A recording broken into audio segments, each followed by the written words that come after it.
Earlier in the class, we discussed periodicities in the fundamental functions regarding a transmission line: total voltage, current, and line impedance, plus voltage, minus voltage, and reflection coefficient function. And these are periodicities with respect to our index Z, rather. All of these functions, of course, are periodic with respect to lambda. If we move along a transmission line a distance of 1 lambda, then we'll find each of these values are identical to the points 1 lambda away. Some of them are likewise periodic with respect to half lambda, notably the line impedance function and the reflection coefficient function. And there are other identities that we could extract from those periodicities. Now we're going to go back and look at those and sort of codify them into a list of identities that are going to be useful to us for transmission line circuit analysis. And this is going to be specifically helpful to us when we have transmission lines that have the special cases of lambda over 2 or lambda over 4. And again, these are not really academic exercises, because transmission line lengths of lambda over 2 and particularly lambda over 4 show up over and over again in useful microwave circuits. We begin then with the identities that are associated with a full wavelength, as we just got through speaking about. Total voltage, total current, plus and minus voltage. We can move up or down the line a distance of 1 wavelength, and we'll find the value there will be precisely the same as it was a wavelength before, a wavelength away. And of course, these are complex numbers, and so this is an exact inequality when we move plus or minus 1 wavelength. So this is not surprising. Hopefully we knew this. These identities really aren't very helpful to us in most microwave circuits, because most of the time we will never see a wavelength, a length of transmission line that's precisely equal to 1 wavelength. More useful to us will be half-wave identities, and with respect to line impedance and reflection coefficient function, we know that these functions are periodic with respect to lambda over 2. And of course, this is why we move around a Smith chart or complex gamma plane all the way around. We come back to the same value of impedance or the same value of reflection coefficient, since the phase on the complex gamma plane is 2 beta Z. Then if we move a half wavelength, we've rotated 2 pi radians, or 360 degrees around the Smith chart. So again, if we move up or down the transmission line by a distance of lambda over 2, we find that the line impedance will be the same in both points, as well as, of course, the reflection coefficient function. With respect to total voltage and total current, we see some identities associated with a half wavelength. If we move up or down the line a half wavelength, we find we don't come back to the same voltage, but we come to the same voltage shifted in phase by pi radians, or in other words, the same complex number multiplied by minus 1. And so this can come in handy for a transmission line of length lambda over 2. If we know the voltage at one in the line, we know the voltage at the other in the line is the same voltage, only shifted by pi radians multiplied by either j pi or minus 1. This is true of our total voltage and our total current. It is likewise true of the plus wave voltage and the minus wave voltage. Now we move on to the quarter wave identities, and these are the most useful to us in microwave engineering.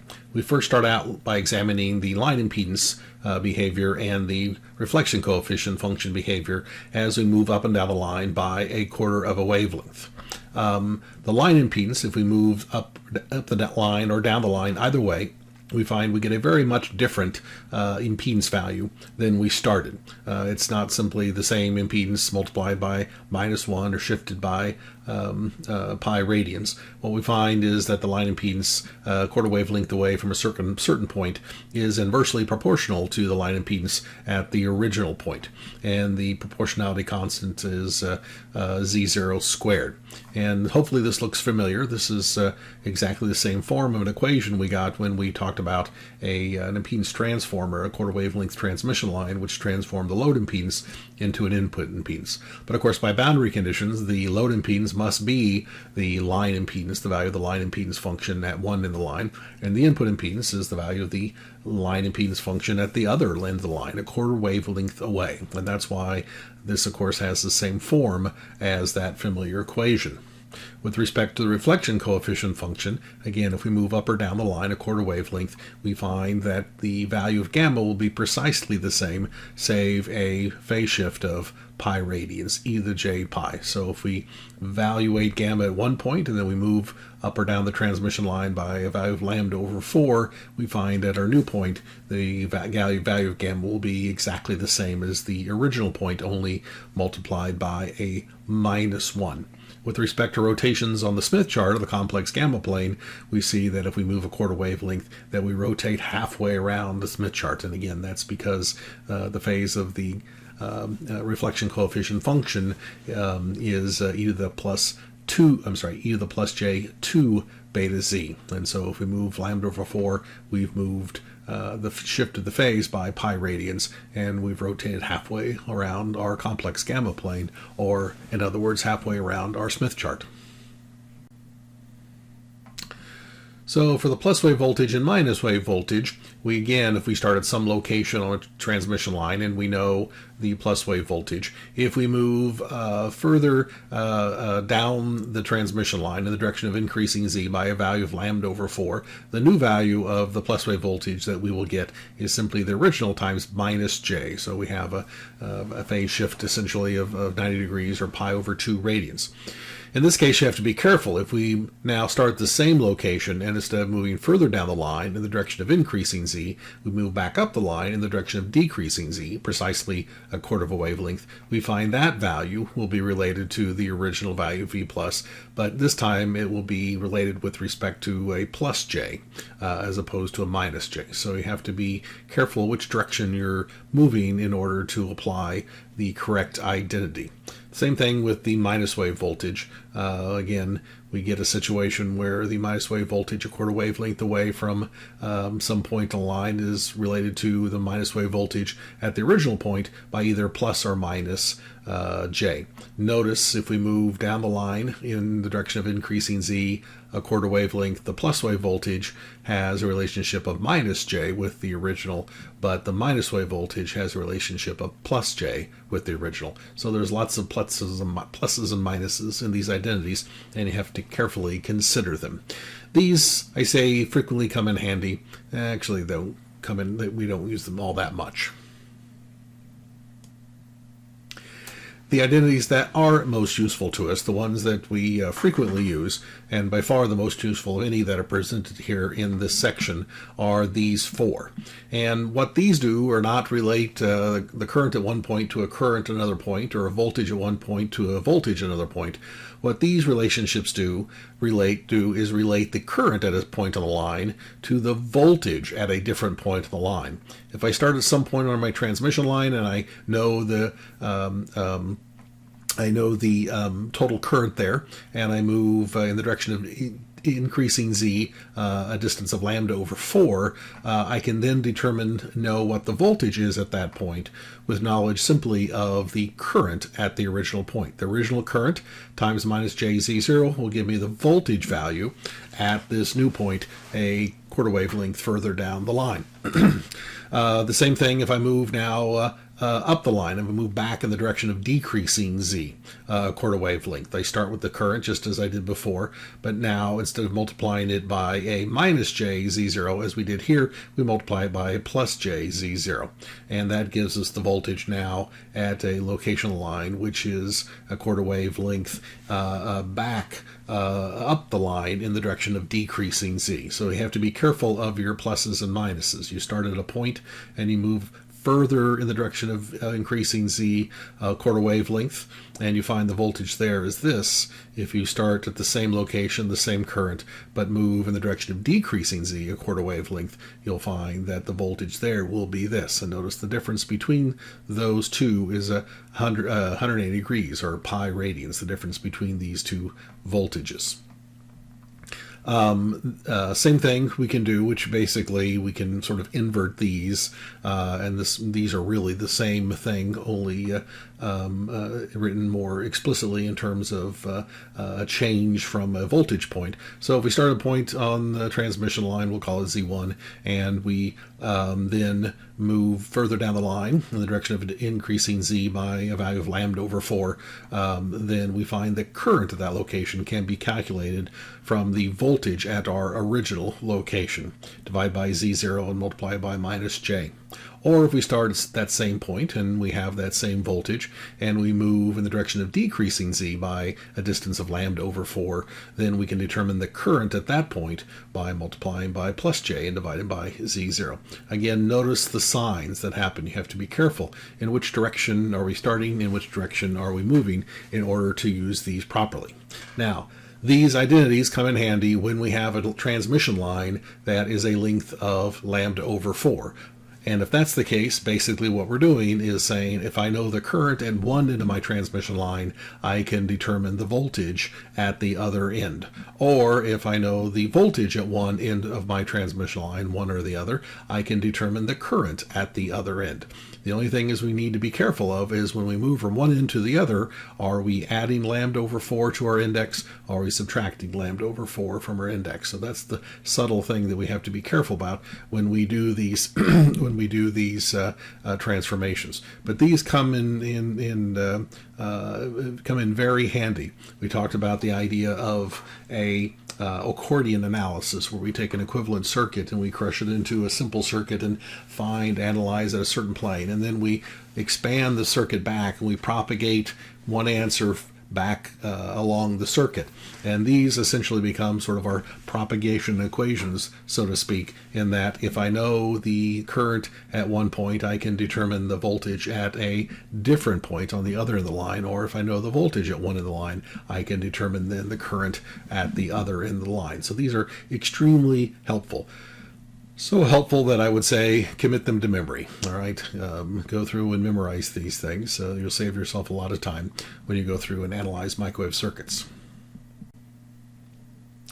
So for completeness, I'll add in these identities, and these identities are associated with magnitude. And what the statement is here is that the magnitude of the plus wave voltage and the minus wave voltage and the magnitude of the reflection coefficient function for a lossless transmission line are constants with respect to Z. So if I know the voltage at one point, the magnitude rather of the voltage at one point on the transmission line, I know the magnitude of the voltage at all points on the transmission line. It doesn't have to be at Z is equal to 0, since they're all the same. If I know the magnitude of the voltage at Z is equal to 36.7, I know the magnitude of the plus wave voltage everywhere. And again, this is true for plus wave voltage, minus wave voltage, and reflection coefficient.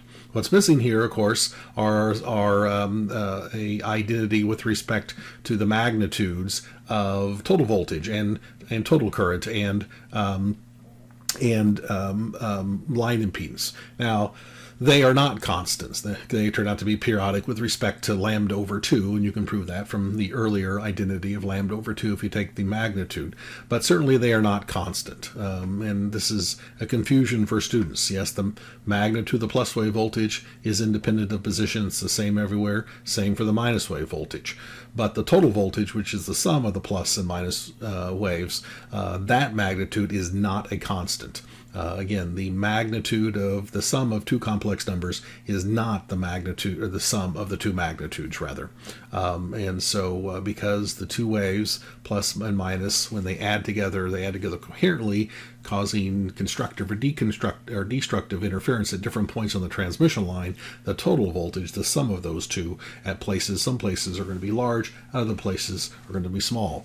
They could even be 0 at certain locations, as we've seen before, if we have a reactive load terminating the transmission line. So for these three, they are constants. We know the value of one place, the magnitude of one place, we know the magnitude everywhere. This is true, again, only for these wave viewpoint functions. Now, you might surmise, and surmise correctly, that these identities are not all independent of each other. We can take some of these identities and prove the other ones. And of course, this comes from the fact that a wavelength is a multiple of a half wavelength, and a half wavelength is a multiple of a quarter wavelength.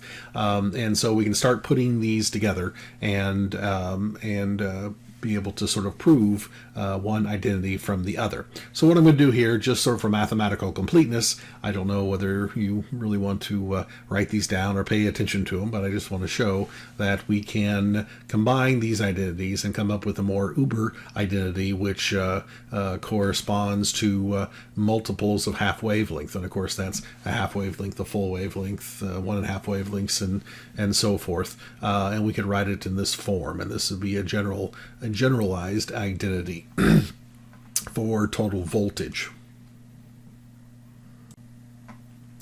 And almost identically, then we can take the same identity for currents and combine them in the same way and get a generalized identity for current, one that is based on some multiples of lambda over 2.